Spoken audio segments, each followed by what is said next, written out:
Time for something special on Random Review. Fresh from San Diego Comic-Con 2016, and fresh as in it only reached my door about a week ago, we have Evolution Soundwave, or better known as the MyPad 2 Soundwave, or as Hasbro Toy Shop was calling it for a while, Transformers Evolution Soundwave Alternate If Needed Transformers Soundwave Convention Exclusive Figure featuring Tablet Mode.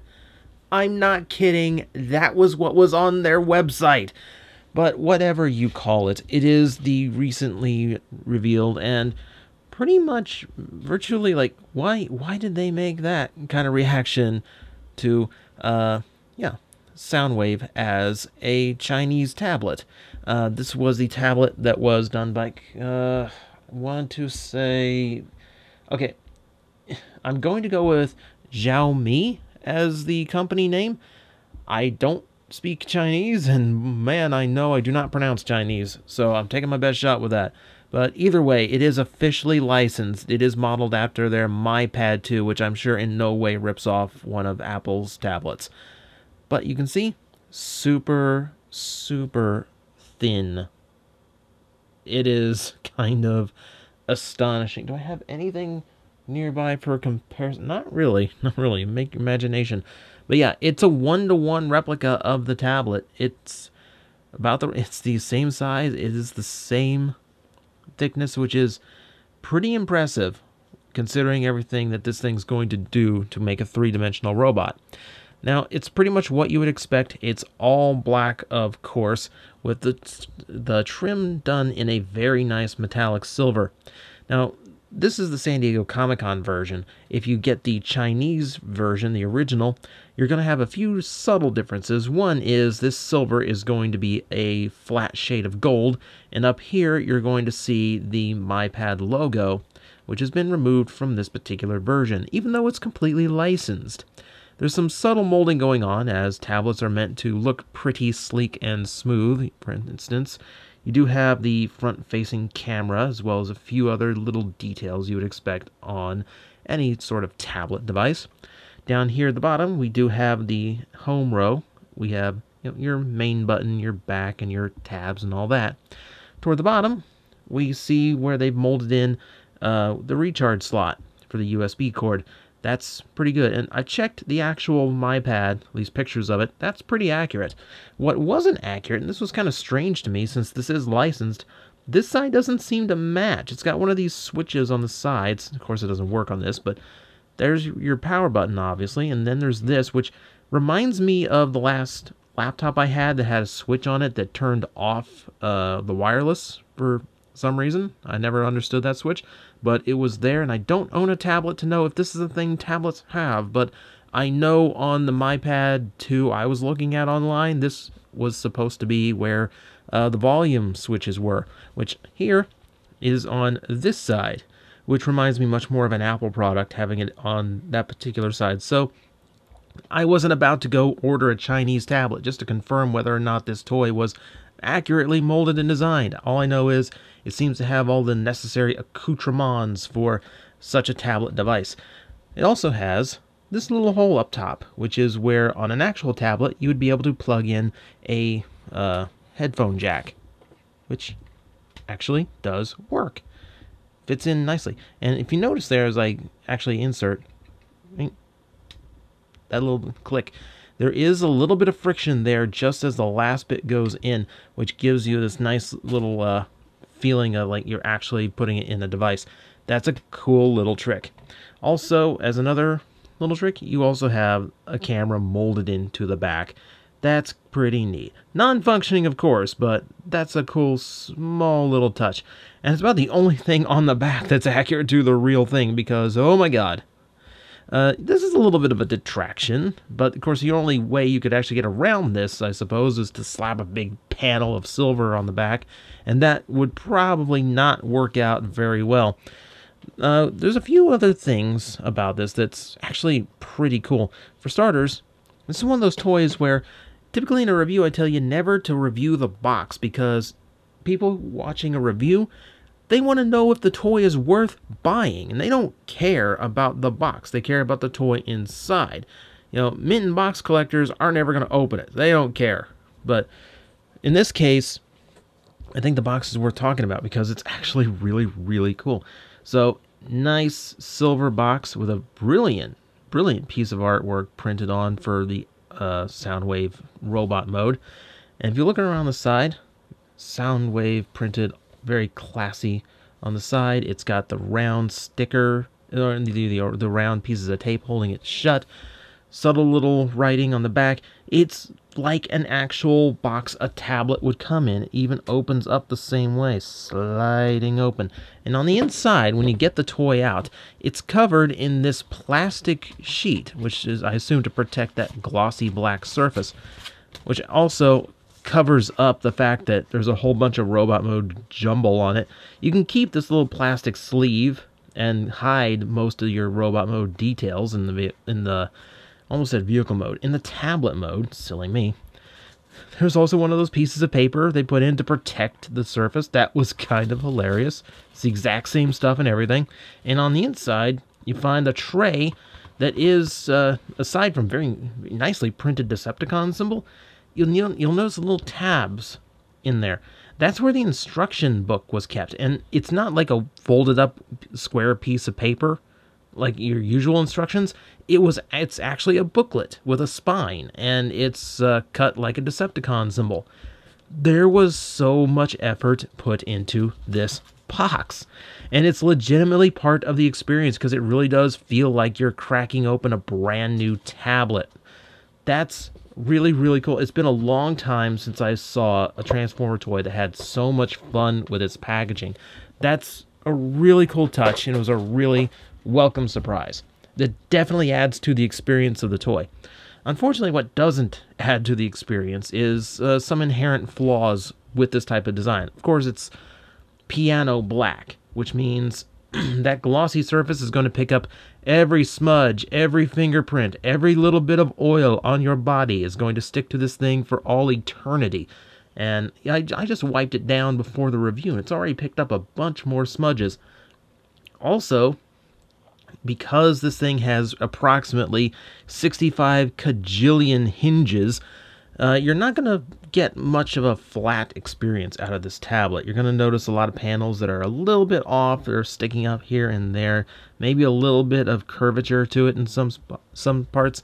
So it doesn't stay flat, perfectly flat. Flat enough to get away with it, I would say. So that's the tablet mode, which I thought this would be much quicker to talk about, but there is actually a surprising amount to cover. So I'm going to get this guy into his actual robot mode now, and you will forgive me as I haven't done this many times, so I'm going to be a wee bit sloppy with how this thing transforms, but I will try to demonstrate it. I like to pop off what will be his shield right away. He has another component that can just be popped off. It's down here at the bottom, but we're going to try and keep it on as best as I can. We work from the top down. I'm going to unclip these sections, which will eventually form some shoulder wings for him, but for now they fold up and get out of the way there. The arms are clipped in here, so we can snap them open and get them lifted up. Come on. A lot of the tabs on this are really secure too, so it actually does do a good job of holding itself together, even if it's not entirely flat. Fold up these little pieces of panel here, and that gives you some thicker arms. I'm going to go ahead and lower this section down, and then clip these pieces outward, which will create a more dynamic looking chest for our eventual robot mode. Okay, so that's almost pretty much the upper half done, except for this huge chunk that we're going to have to deal with here. Alright, so I'm going to take the legs off of this huge center point. Now, this is all going to have to hinge the other way. So, one big hinge there, and then come around here, rotate the whole thing around. From here, we're going to, well, there's the part that can disconnect. We're going to try and hold it together. This piece folds up. And now you're going to get some interesting things going on here, because there's your head. 1, 2, 3 components to create the head. So one flips up here, one flips up that way. On the main torso, I'm going to have to flip 2 little panels out like so. That's going to create the clips for connecting this piece, this section, to the main body. If I can get it all clipped together there, clip the head together. There we go. There, that goes down, and we can fold this section out, and this creates a secondary set of wings. He's getting a little bit serif in here. Okay, from here, pull those parts up. We're going to start dealing with the legs now. And the legs have some interesting things going on. For starters, if I move these down and get them into a more leg-like position, I'm going to rotate this around.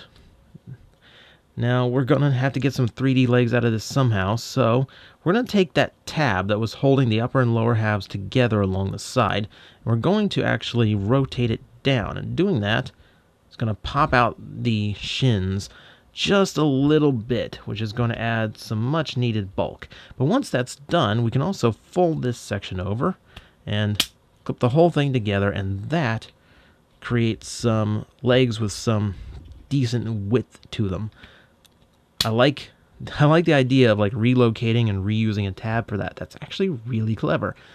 And I also like the transformation in the feet as well. So I'm going to start. These get actually kind of complicated. So need to undo the toes like so. Well, this all goes up. Rotate around, flip down, and there's our foot. So I'm going to do that again to this side, just in case you missed what happened. Toes go out like so. Hinges, flip, rotate down, and then fold up. That gives us the feet of our Soundwave. With that, change some skirting around here, and then we'll lower the legs down, and that, my friends, gives us our MyPad Soundwave in his full robot mode. Looking pretty amazing. Considering that was a completely two-dimensional object, to create a three-dimensional robot is a really impressive feat of engineering. And oh yeah, he kind of looks awesome in this mode. So, we're going to take a look, as we usually do, at the head first. If it focuses in, though the shiny black is shining the light, and it's making it hard to focus. One thing that strikes me is between the color scheme and how sharp he is all around, he reminds me more of movie Soundwave, and I don't mean satellite Soundwave, I mean Dark of the Moon Soundwave, the one that had like an actually good toy. So that's a little bit of an interesting take. You can get a little bit of a classic Soundwave out of this, but for the most part, I kind of feel like they just made up their own design and then just ended up calling it Soundwave because it was a communication device. Either way, it's someone's idea of a modernized Soundwave, and not a bad job of it. So, height-wise, this guy actually stands pretty good. Unfortunately, well, I guess I have some comparisons. I can compare him to a Classics Deluxe, which brings him to about there. Now, I've seen people refer to him as like a Voyager-sized figure.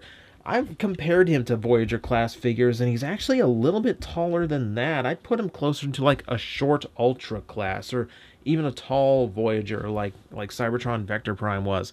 So he's got some pretty good size to him. Form-wise, you can see he does still retain quite a bit of flat detail, but he does have a successful amount of it bulked up, in particular in the torso. You can still see some gappage, but what can you expect out of this design? It's doing some amazing things as it is. I'm happy the chest was given some good detail. And I also like how the front-facing camera ends up being his chest. I think that's a perfect little thing as like a Soundwave spy thing. Same for the rear camera being on his right shoulder, more along the lines of where his main cannon was on the G1 design. That's kind of cool. And I love this like four-winged look on him. Now this piece is completely removable, which you could remove it during transformation and make this a little bit easier for you. And you could vaguely call it a drone of some kind. You could call it a rat bat or a laser beak if you really wanted to stretch your imagination. I feel like with a little bit of extra, just a little bit of extra, this could have been like really kind of struck you as like a rat bat or a laser beak. But as it is, you can kind of get 2 eyes and ears out of this. Take some imagination, but hey, if this is supposed to be Soundwave, I guess this could be rat bat. So you do get a little bit of minion usage, if you particularly want it, that is. I tend to prefer the extra winged look. I don't know, it just looks cool to me. So yeah, in this mode, he's exposed pretty much everything we saw in the rear side of the tablet mode, but now we can actually make sense of it. It creates this really cool design and really nice blend of the silvers and blacks. And we've also added in some white and a hit of orange here and there, interestingly enough. His signature blue, not present. I think that's what pulls me into the movie Soundwave more than the G1. Where this is typically connected. You can also see a lot of heavy detailing. This is, again, a little bit more movie-esque. A lot of little lines molded in. A lot of sculpted detail. Toward the pelvis, down, toward the legs, and in the feet especially. Like there's those clawed feet that I would expect from a movie design. So again, a little bit of a mixed signal with the Soundwave. But I do like it for what it's going for. And it's definitely an interesting design. Now, through all of that, articulation, because it's a two-dimensional thing. How many hinges can it actually have? Well, not surprisingly, nothing as far as waist or neck articulation. When your head is made of 3 flat components, I can kind of forgive you not having a neck. So, beyond that, we do have universal shoulder motion. This swivels out, and that has a hinge as well. Nothing in the bicep, but he's got this weird elbow that kind of works this way. And does have above 90, so we'll give it credit for that. And it can fold inward as well if you would like. So that has a good range to it. You want the impressive thing about this toy? So it does have universal hip movement, kinda, in a Energon transformer kind of way. So outward hips a little bit detented, but the forward hinge, there's actually a ratchet joint in there. Such a tiny... I didn't know you could make a ratchet joint in such a small section. You also have a rotation just above the knee, as well as a full bend at the knee, 90 degree. Full rocking ankles, as well as front and back, which gives you quite a bit of articulation range. That's quite good. So for something very flat, and something that, by design, can't have super articulation, he does manage a pretty good range, and thanks to those detents and even some ratchets, he actually does manage some pretty solid posing. And for said posing, I guess we need a little bit of accessory here. For that, we're going to pop these sections off of wings/rat bat, and the two themselves can work as individual guns. We flip this out, and unfortunately this section doesn't flip out, so you've got kind of like a rifle and a submachine gun thing going on here. What they really want you to do, however, is to plug one into the other, like so. And I'd like to connect it by here, which you can do, but his arm kind of gets in the way. What they want you to do is plug it into this section, which creates this super long rifle, which I'm not too big on how it looks, and it's not the most secure of connections, but, you know, again, there's only so much you can do with this size design. I'm impressed that he has any kind of built-in weapon that stores on him in any way. Speaking of which, yeah, that piece of kibble that we pulled off, it does what a lot of kibble does when they don't really have a place for it. It becomes a shield. So it mounts on the other arm while this arm does all of the shooting. So why not? So he's a little bit defensive, this Soundwave. But hey, accessories, minions, takes a little imagination, but he's got everything you'd really want out of a Soundwave. Except for maybe some blue color. That, my friends, is Evolution Soundwave / MyPad 2 Soundwave. It's a really impressive feat of Transformer engineering. It is quite the toy experience, literally from as soon as you open the box. This was a really cool toy to just feel out and actually just have in hand. You know, there's it factors that you can't really explain or convey across the camera. I will tell you, the SDCC version sold out on Hasbro Toy Shop immediately. I got lucky at like 4:30 in the morning to get mine. Don't pay the eBay overcharge. I would suggest seeking out the Chinese version. Aside from the MyPad logo being stamped on and some gold, it's a very pale gold at that, and you might there is no difference between the toys. And you might prefer that over the silver, which does create this little monochrome look to him. I think I might have liked the orange that, kind of mixed the black, gray, and silver and white, and it would have worked better with the orange too.